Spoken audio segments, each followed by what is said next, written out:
Welcome to Comic Book Theater with your hosts, JR and the War Dog. What's up? Welcome to podcast number 3 with your host, the War Dog, and JR. What's going on, JR? How's it going, War Dog? All right, dude. It's going good. Today we have two awesome guests. Both are badass artists and friends from the Collector's Corner, the greatest group on Facebook. The first up is Brian Silverbacks. What's up, Brian? What's up, dude? I think my line was, how y'all doing? We're doing pretty damn good. Little time delay. And our other great artist is Jason Hare. What's going on, Jason? I can't complain. How you doing? I'm all right, dude. Today's topic is Francesco Mattina. John, why don't you give us some information on what's going on with Francesco Mattina at this moment? Okay, yeah, War Dog, what we've got going on is Bleeding Cool has hopped on something that actually has been circulated for at least 2 years now that I'm aware of, is that there's some pretty damning evidence that he's tracing some covers. He's basically, they're stopping just short of saying that he's stealing other artists' work. But when you see him side by side, and this was all brought to light from Twitter, but they are actually showing side by sides or even GIFs of one artist's work and then Mattina's work over the top and flashing them back and forth. And like you say, they're pretty damning, frankly. There's not another way to go about saying that. But essentially, Mattina is staying silent about it. He's not blocking anybody on Twitter. He's not commenting on it. They're tagging him. And he's just letting it be what it is and not addressing it at all, while the artists that he's copying, they're pretty upset, and with good reason, honestly. So my question for you, War Dog, and for Brian and Jason here, what's the line between copied art and influence art? So you guys understand what I mean there? Oh yeah. Yeah. So Brian, go ahead and I'll throw it to you first here. In your opinion, what's the difference between the two? Well, let me. I'm not familiar. Is Mattina? Does he paint these, or are these digital? Like, do we know the medium that he's using to create this work? It's digital. I agree. I believe that it is digital. And really, a lot of these guys were lesser known artists to begin with, but they're, after them coming forward initially, they're actually getting more work now and becoming better known too. Well, good for them. Yeah. Hey, look, I'm glad that they're getting more work. I'm looking for one of the artists that I know that has become popular. I believe it's Engha. Oh man, I lost his name. In my notes, I lost his name. I apologize, the guys. Asian dude. The Lee Ji Hyung. Yes, Yeah. yes. The Korean artist who did the Phoenix. The red. The is it the Phoenix, or is it the guy who did the Mary Jane copy? I think it's Mary Jane. He did both. He did both. He did both of those. Oh yeah. And so then I don't remember, there was another gentleman. He's the one that really has been at the forefront on Twitter, who brought up his Punisher and Batman, which this is my personal opinion on that one. There are some places that it looks line for line, but then there are other places that you can definitely see where adjustments were made, like in the positioning of the gun that Batman is carrying, as opposed to being pulled tight to the shoulder, it looks more like the gun is tilted slightly forward more and not pressed up in the armpit shoulder area where the Punisher has his.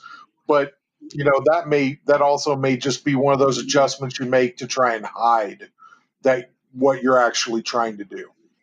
Well, for me, like if we're going to talk about the Punisher image, I've got it right here in front of me.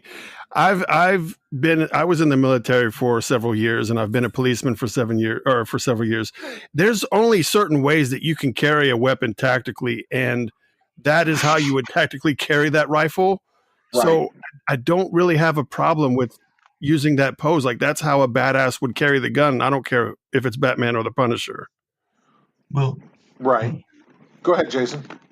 Well, the downside there is that, however, being that is a proper tactical stance, if you take into account the rest of the Punisher, yes, I know that the Batman was that Batman Who Laughs cover 2 that you're talking about, where that Batman is laden with weapons, and boy howdy is he ready to throw down. But if you go down to the legs of both of them, the sidearm is the exact same sidearm scaled and then put right back to the exact same place. Even the bands on it are identical. That. Yeah, that's true.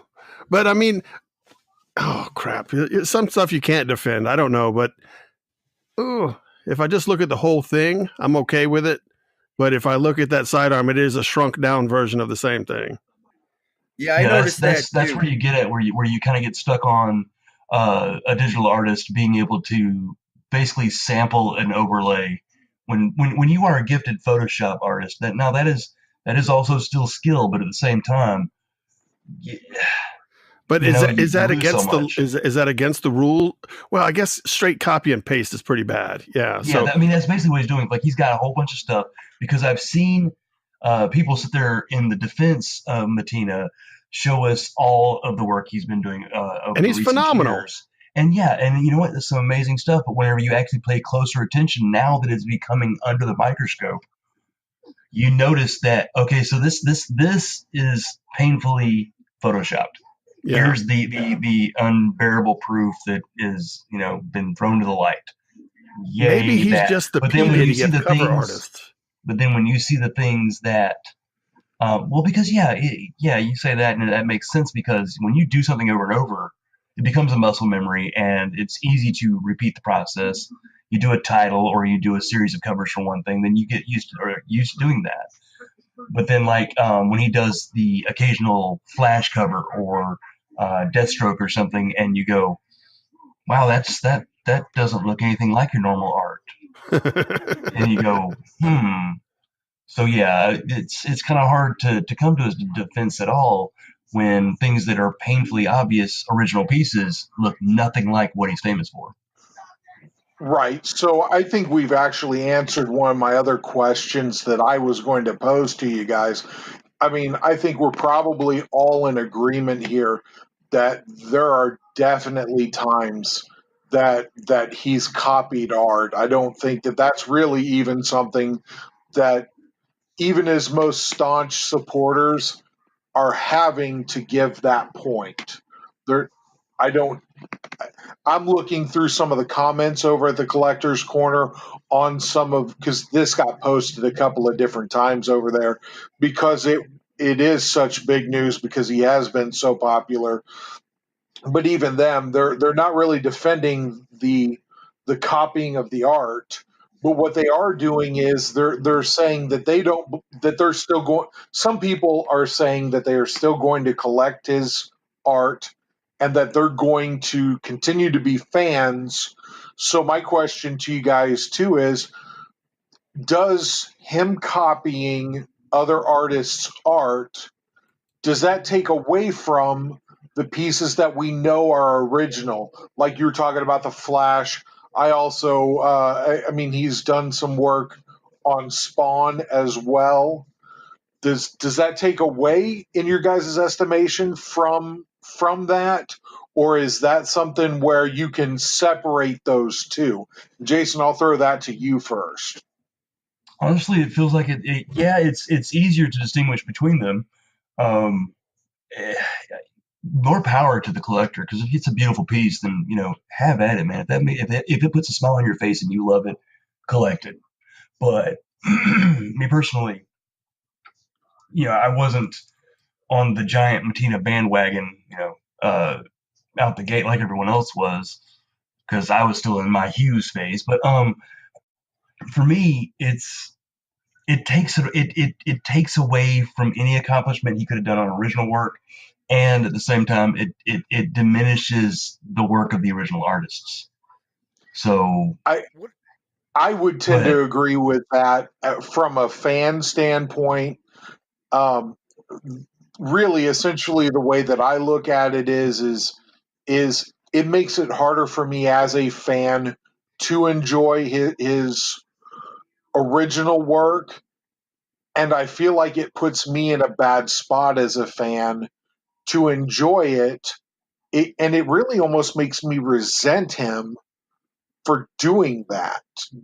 And really, it's one of those things where I look at it and I say, it's aesthetically pleasing.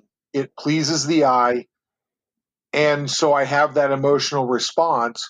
But on the other hand, in the back of my mind, every time I look at that, I say to myself, I wonder if it's going to come to light later down the line that somebody else was actually the original artist on that.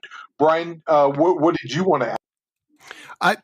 My thought is every form of entertainment has some sort of sampling or homage.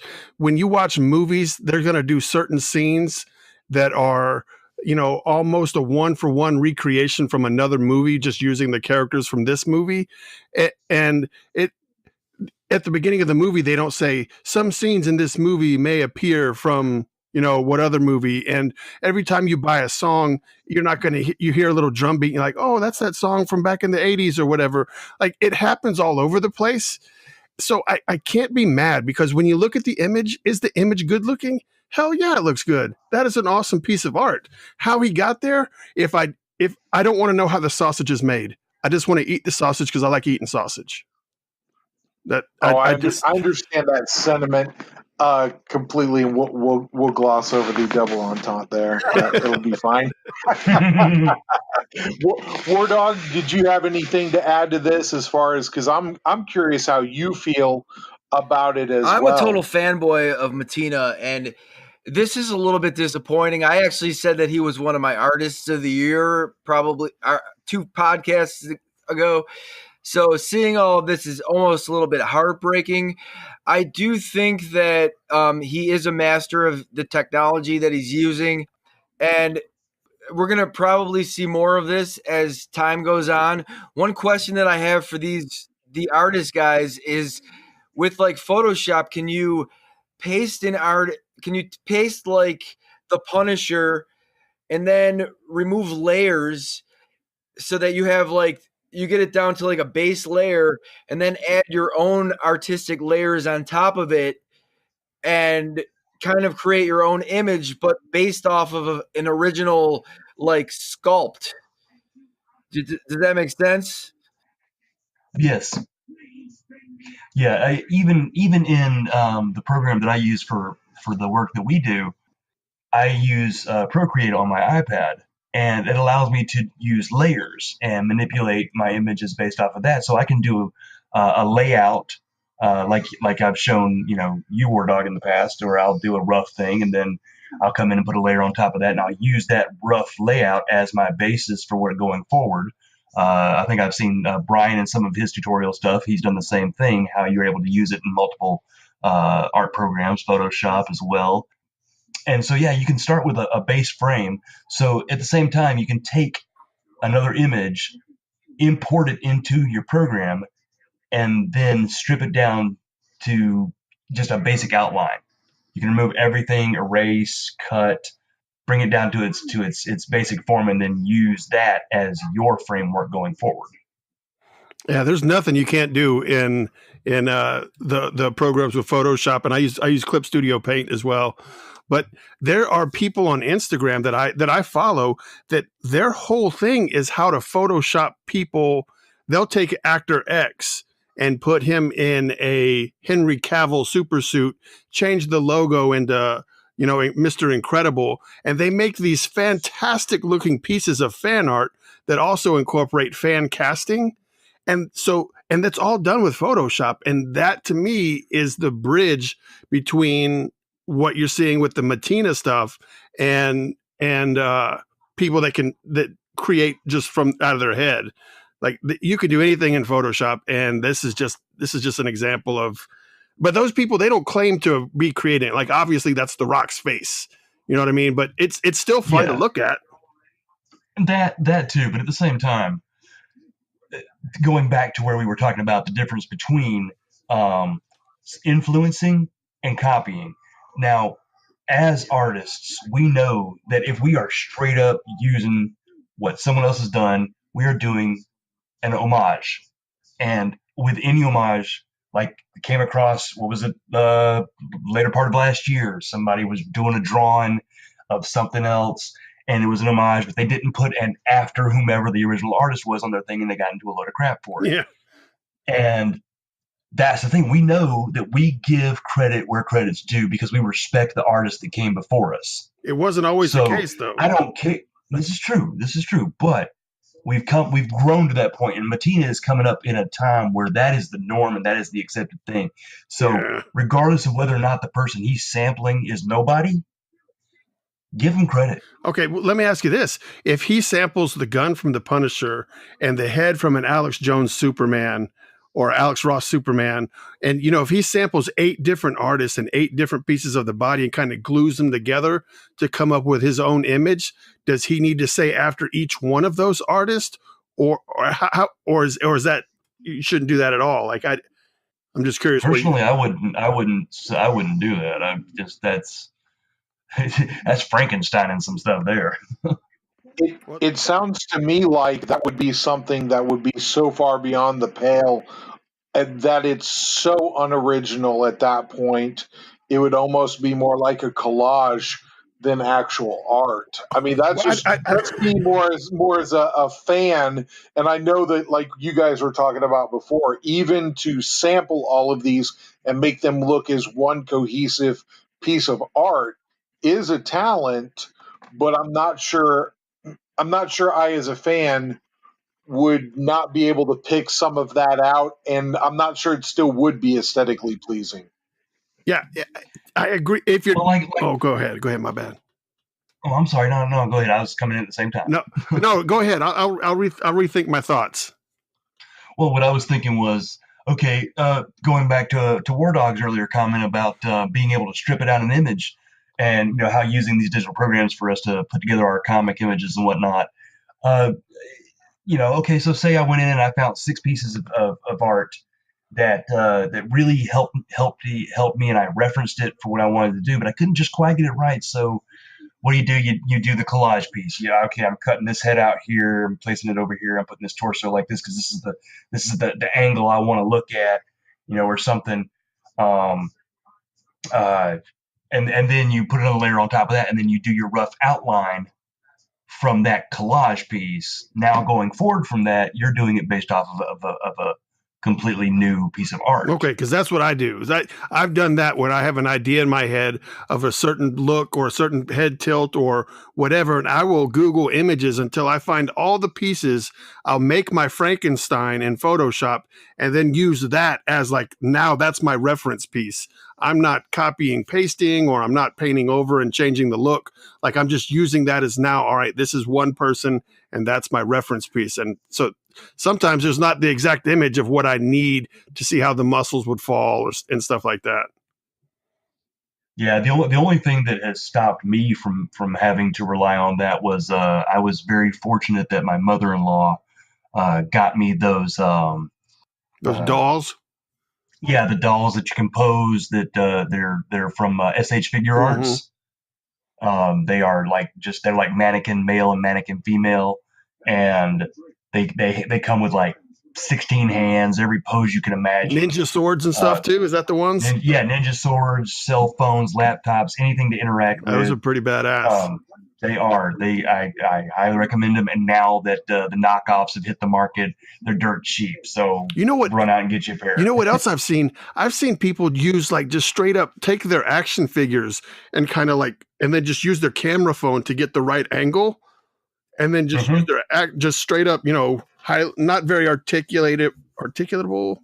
Whatever, bendable, not very bendable figures, and come up with like, here's what an over the shoulder would look like. You got your Hulk figure and you want him to look down at Wolverine, so you throw your camera over his shoulder and you can kind of get all your foreshortening and all that stuff taken care of. I think it's pretty cool. Yeah, no, it's using action figures is, especially now that we are at the scale we are with the amount of articulation on a figure, to sit there and just pose them exactly how you want them. They even sell little, $2 stands at the Hobby Lobby where you can, hold them up perfect. And like I've done with these figures, they come with little clear plastic stands that'll hold them in the air. Yeah. And I've had the one where like the person's standing there on the ground, rearing back to punch, and then the other guy's leaping through the air with the sword overhead. And I'm like, now I grab the iPad and just kind of swivel around, take a snapshot, put, import. All right, that's exactly what I needed. Now I know how it looks. Because that is the reason why we reference things in the first place, is because we're needing to have that image we're trying to build in our head come together. Well, and I'm actually, but that's segueing away from what Mattina's doing, where he's really just photoshopping over the original art. I mean, right, and so I think there is a fine line there that we all are, oh yeah, close to crossing on many occasions. When, speaking as a fan, I'm all for artists using every bit of technology and everything that you need to get what the idea from your head accurately portrayed onto the paper or whatever medium it is that you're using at the time. I'm all for that. Whether it be you go back to and see some of the old Marvel artists posing themselves in the office to see, hey, okay, this is how this would look, or like you're talking about the posable figurines or what have you, to get an idea of how things would look, how they should look. I'm a much bigger fan of something like that than I am somebody who pulls it out of their mind, doesn't really take into account the anatomy or the physiology of a human being. And look, to me also, there's a bit of a difference between being a very stylized artist and somebody who's trying to be more realistic. And I think we all appreciate that as well, whether, like I say, whether they're being stylized or not, I'm kind of indifferent towards. But if they're really going for realism, then I really want them to go that extra mile to give it, like you were saying, having them posed where they're in the air with the ninja swords over their head, getting a couple of different shots with your iPad or whatever, and then saying, okay, that's what I saw in my mind. This is how it's going to work best. One real quick last question that I've got for everybody as well, and this is one of those where just if Mattina finally decided that he wanted to attempt to undo, and I think it varies to what degree the harm has been done to his reputation. If he was to try to undo the harm to his reputation, where would you guys advise that he start? Jason, I'll throw that one to you first. What would he have to do in order for him to be forgiven by other artists, or is that even a possibility? by the artist community or by the artists he has plagiarized? I either way, I would actually. I'm interested in both answers, really, because I mean, I'm sure that there's been guys that have got really close to the work that you've done, or maybe you've showed them something in a group project, and next thing you know, they've taken it and used it in a personal project. So really, actually, both. If he had wronged you personally, how could he say he's sorry and actually get you to forgive him? Credit and money. No, Hey, that's uh, legit. no, that's the human answer. That is, I think, the simplest, that is the simplest way to a man's heart is through his belly, and a piece of the pie helps. But no, if something like that happened to me, and yeah, okay, so I put myself in the shoes of one of the artists that Mattina has used in his art. So, I won't be so negative as to say just blatantly ripped off, but I think that it would be hard to forgive, especially when there was no attempt at communication prior. So yeah, giving me the credit after the fact, make a public statement, because now we have the social media to get to everybody at once. So you can really, get the word out there. But see, for me, in the world we live in now, as quickly as information is disseminated, apologies are given way too often because things like this happen way too often. So it's kind of hard to forgive in the first place. So yeah, pay up. It sounds like, to me anyway, it sounds like him paying up is actually a form of him showing sincerity. Is that kind of the way you mean that, or Yeah, pretty much because yeah, like I said, with the way things happen, with how quickly we find out about whatever the latest scandal is, that everybody's always releasing apologies. Like we're supposed to just go, "Oh, he's sorry. It's okay." No, that's not pain. That is now in the world we live in. That is not even remotely close to sincerity. So yeah, you have to put your money where your mouth is in all aspects of this. And these people put their heart and soul into a piece. They didn't make it anywhere. You obviously, right place, right time. More power to him. Kudos, awesome. I love it for anybody to make it big, and that's awesome. But if you stood on someone else's shoulders to get there, you know what? Go back and give him a hand up. I 100% agree with that. That's really the way it should work in life in general, not just in art, but in life in general.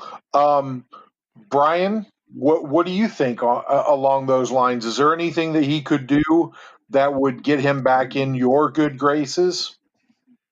Man, I don't know that I'll ever find myself in a position where someone wants to copy my shit. But if that were to happen, I would the best way that I think he could go about it is to say, "Hey, artist X really knocked this out of the park, and it couldn't be done better. And I apologize. I'm sorry. You've already shit the bed. You can't unshit the bed." So I don't know how to do that. But moving forward, I think just in general to the world as a whole, apologize for what you did and simply say, I was trying to take shortcuts, my bad, and then start releasing like tutorials and time lapse videos and start trying to and give free classes or free lessons or some shit online to show that, hey, here's my process, and moving forward, this won't happen anymore. That's probably the best way to recover, but he's never going to fully recover as far as I can see. Yeah, I would tend to agree with that myself. It really just kind of like we were talking about a little bit before. I look at it from a collector and fan standpoint, and one of the places that I was doing some research for this subject was over at CBSI, which is comic book speculation invest.com. they put out a top 10 list of the hottest books of the week, spec books, this kind of thing. And it's not always brand new stuff. Sometimes it's older stuff. It's a wide variety. But anyway, number 6 in their top 10 is Project Superpower number 5. It's the 1 in 10 Francesco Mattina Virgin variant. And you look at it, and it's awesome. But on the flip side, you also look at it and you say to yourself, kind of like I said before, are we going to see that this is an awesome cover, but it's actually somebody else's work that he just kind of doctored up? Or is it his own work and it's actually awesome? And so, kind of in that way where you guys were talking about, he's got to tell the truth, whether it's a statement that says, like Brian was saying, come clean, say, hey, I tried to take some shortcuts here. I'm doing a bajillion covers a year and I just could not keep up. So I saw something I liked. This guy knocked it out of the park. I adjusted a few things and sent it out, and truthfully, heartfelt, say, I'm sorry. And like you say, give back to the community. I think that would be a good way. But also, part of that too is not treating the fans as if they're too stupid to figure this out. Especially with, like we were talking about before, Jason saying we're in the age of social media. You can send out an I'm sorry, and it doesn't really mean a whole lot. But in that same way, I see artists like you guys participating in a group like the Collector's Corner, sharing your work and showing people your work. But also, whenever a fledgling artist shows up and says, this is the first time I've picked up a pencil in 10 years. I used to really enjoy doing it in high school. Anybody got some pointers? And I know that it's a very tight knit, for like 17 or 18,000 people in that group. It's an extremely tight knit community of collectors and artists, and it feels like we're all always willing to help each other out that way. Getting in and doing something like that, I think, could go a ways in helping him repair his the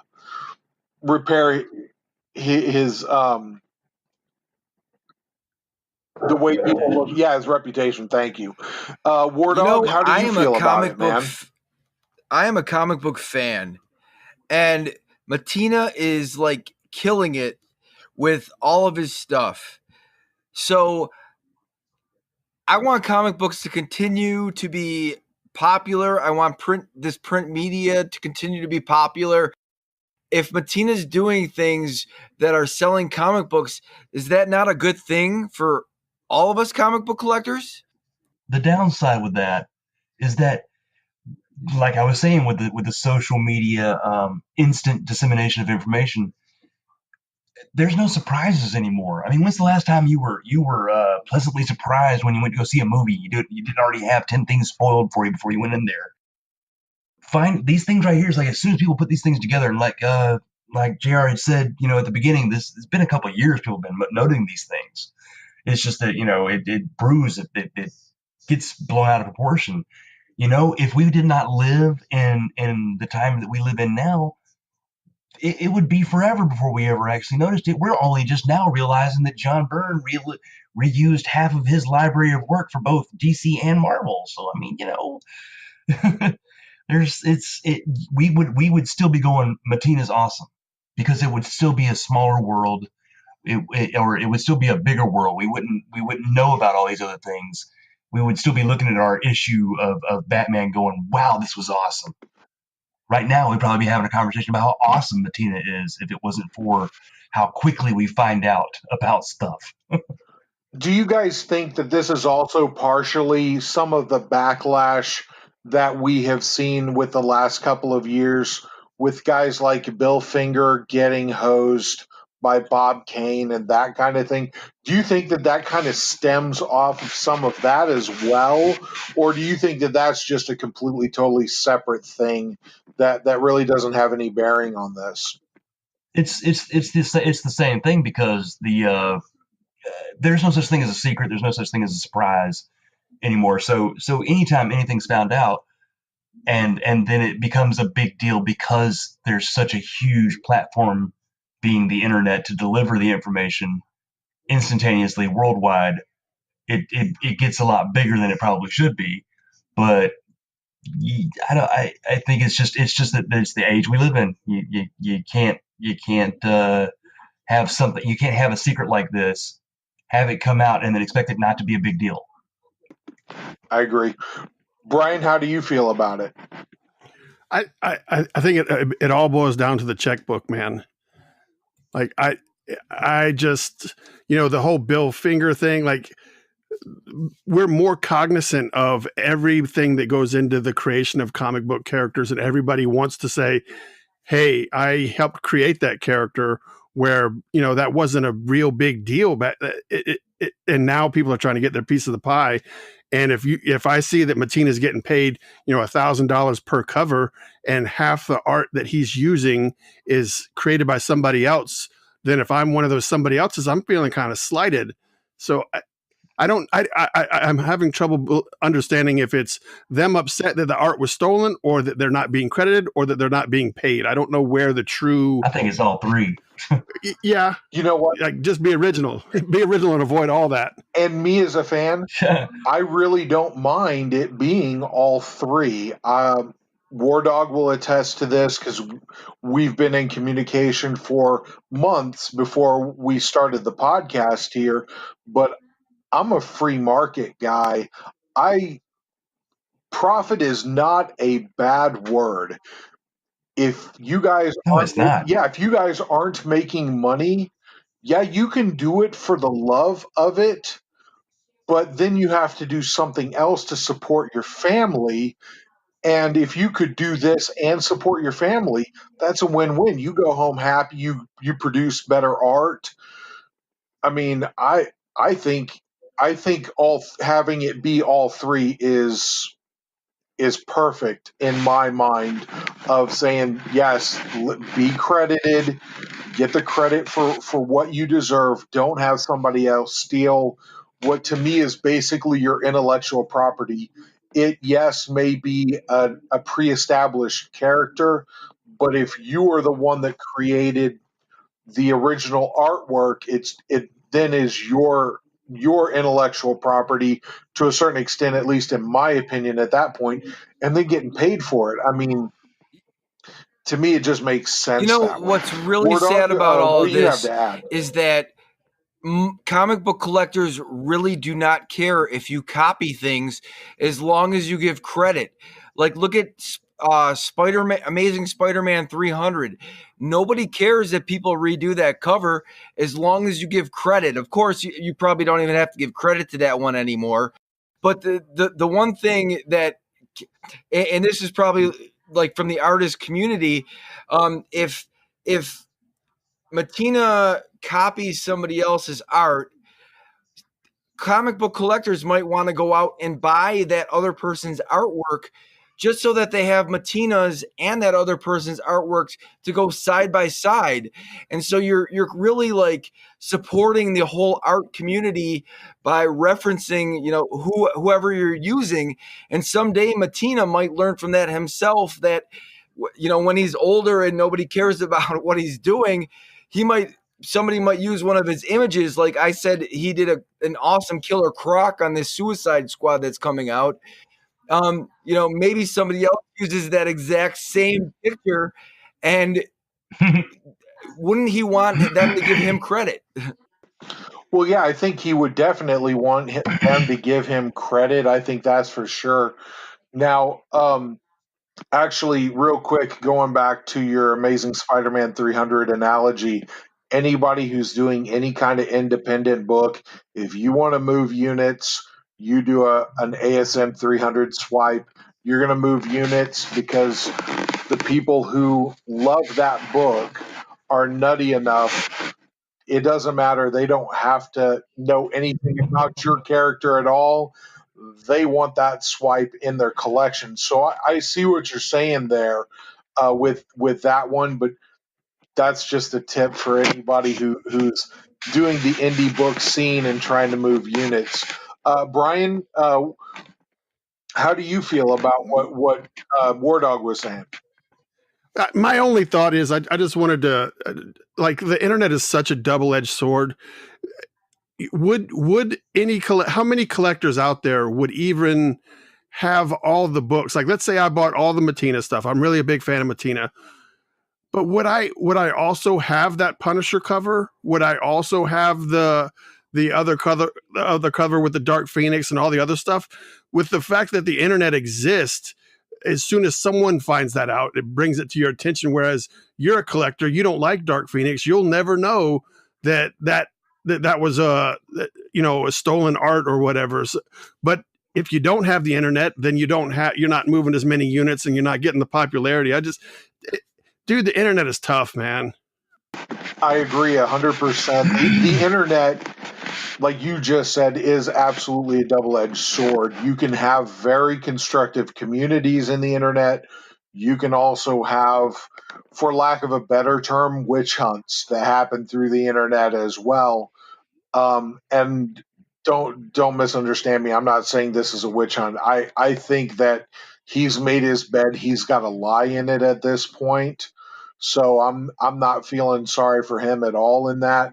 But you're absolutely right. The internet is a tool, and there are a lot of tools that people use improperly.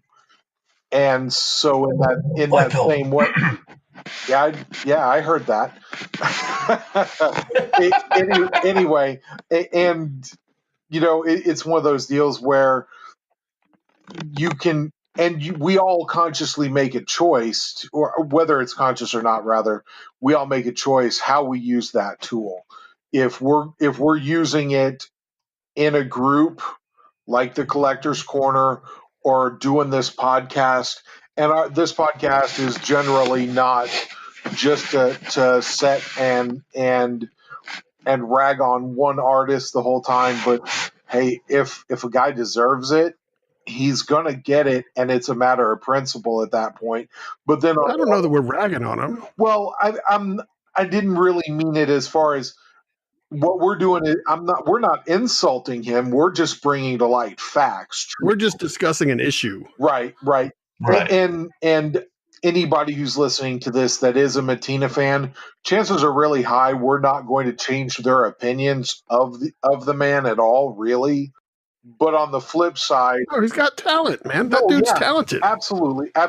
But I do think it's still an art skill, right? It comes down to that. I mean, what he has done is still artistic. It's the same thing as looking at someone who does a completely. Look at Pixar. Pixar movies, they are drawn on computers, beginning to end, animated. It's the difference between that and a Japanese animation. It's still freaking beautiful. Right, and I don't think that any of us are discounting his talent, but I think, or at least for me personally, it leaves a bad taste in my mouth. Is really the best way I can think of to describe it. But so did Episode 9. Well, Episode 9 of Star Wars left a bad taste in everybody's mouth, but there's still Star Wars fans. Oh, I get really, that. I was thinking Phantom Menace left a bad taste in my mouth. Okay, the prequels. Okay. So you guys are giving me a great segue. War Dog's going to kill me for doing it, but that's okay. I just need you guys to Google Darth Jar Jar and watch an 8-minute YouTube video about how that Jar Jar Binks was supposed to have been the big bad in the prequels, and George Lucas chickened out. And there's some pretty compelling evidence to that. That's my own little personal soapbox there. But if you watch that, it will change your mind about the prequels, I promise. Almost as bad as, have you seen the stuff that talks about how Snowpiercer is a sequel to Willy Wonka and the Chocolate Factory? Yes. There's so many good ones like that. Or Malcolm in the Middle is what happened to Walter White after Breaking Bad. They put him in witness protection. Yep. Yeah, there's all sorts of great ones out there like that. And there's just enough thread in there that could be possible. I believe in Jar Jar. That if you really want to believe, that you drunken can believe. fighting style. Jar Jar Jar. See, I told you, War Dog, it's legit, man. There's no question in my mind after watching that. And I'm telling you guys, Jason, Brian, you go watch that. You hit me up in Facebook Instant Messenger after you I've seen it. that. Oh, you've seen it? Oh yeah. It makes a good case. It does. And also, War Dog will attest to this in the last podcast that we did. My opinion on it is that if the internet existed when Star Wars started back in the day, we wouldn't have Yoda the way we have Yoda today.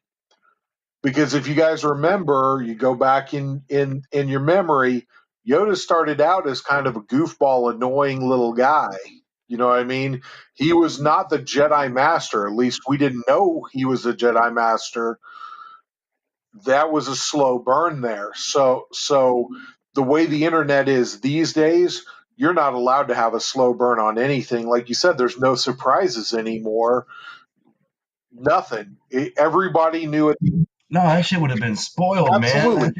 It would have been ruined. Either that, or somebody would have got on a message board and been like, "What's with Yoda being voiced from the guy from Sesame Street? That's so lame." Blah blah blah. And next thing you know, Yoda ends up written into the background of the story, and they bring up Mace Windu or somebody like that to kind of fill in, and that's how you ended up with Count Dooku. So anyway, Hey, back to the Darth off my soapbox now. Back to the Darth Jar Jar. Back to the Darth Jar Jar. If you guys watched Daredevil, there was the drunken fighting guy that he fought. I think how many seasons is Daredevil on? That was the Defenders you're talking about, I think. Oh yeah. You're probably right on that. Wasn't that first season of Iron Fist? First season of Iron Fist, third episode in, he in the alley in front of Fist guy. Madame Gal's little heroin operation. The one drunken boxer. Yeah, that was pretty good. You get extra. You even remember the episode. Yeah, that was pretty good. Yeah, I may have screwed that up, but still. Yeah, no, I do remember that when they're walking. It's Madame Gal's operation, and it is Iron Fist, and I can't remember who was with him. Oh, it was what's her face? Nurse, Night Nurse. No, was it the Night Nurse was there too, but I think she stayed at the car. Who's the one with the katana? White Tiger. What's her face? White Tiger. Yeah. Or the Asian girl. Colleen Wing. Yes. Colleen Wing was there, yeah. But yeah, because they were basically cycling us through all the different Deadly Weapon characters. So yeah, you had the drunken boxer, you had the stuck on Colleen Poison Wing. Sisters. She was amazing. Big strong dude. But yeah, she was one of the best. So you guys excited for the Punisher season? Is it season 2 coming out? Yeah, on the 18th. Absolutely. Yeah. Oh, absolutely. My unemployed ass will be watching it in a day. Well, I'm totally looking forward to it. I'm working overtime, and I promise I won't be far behind you. I think they knocked it out of the park. It's going to be kind of sad to see that go away whenever the Disney streaming service shows up, and those guys because their contracts were all with Netflix, that they're not going to be able to use those guys for, I think it's 2 years, something like that. You just broke my heart. That's going to be a sad day. Thanks, John. Yeah, I didn't know that. Did you not know that, War Dog? I'm so sorry, man. That's like, okay. What was that now? They have a 2-year grace period after the last thing wraps up. Yep, after they cancel. So Daredevil and all those that have already been canceled, they're on the clock, but by the time that's all said and done, now there again too, you guys know as well as I do, if Disney really wants it to happen, they'll find a way contractually to buy out that option and start them up. Yeah, they'll figure it out, man. I'm not super duper worried. I'm just giving you like worst case scenario. I think that it still could happen, but yeah, it may have to wait a year or two. Well, that explains why we haven't heard anything more about the Disney app launch platform, because it's all still in development, whatever. I mean, it would make more sense that that's their story to go with versus no, actually, see, our starting lineup, we've already got it filmed, but we can't show anything for 2 years. Well, and honestly, my understanding too is that Disney owns controlling interest in Hulu. So this is what boggles my mind. Why didn't all of this go through Hulu in the beginning anyway? It doesn't. That's part of, and there again, who knows. I don't know why they didn't go through Hulu, but like you say, I think it's like 52% of Hulu is owned by Disney.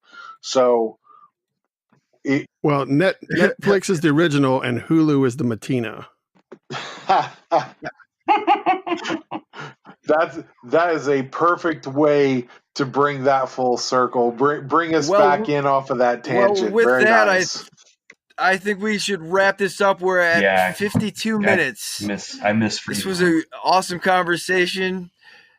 Does anybody have any final thoughts on our conversation today?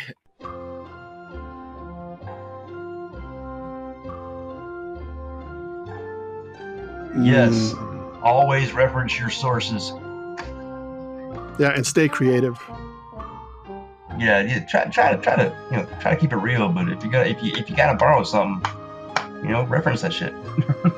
I think that sums it up pretty well right there. Is if you've got to reference somebody else's work, give them credit and be upfront and honest from the very get go. Yeah, better safe than then sorry. There's no controversy at all. Yeah, sir. And then people can still respect your work instead of having people doing the whole Mattina, I'm gonna drop all his books. I'm never gonna get another thing. It's like, yeah, bullshit. I'm gonna just hide him underneath my bed. You're gonna be like drooling all over that. Shut up. You weren't supposed to tell anybody about that. Yeah. All right, guys. Well, we'll wrap this up.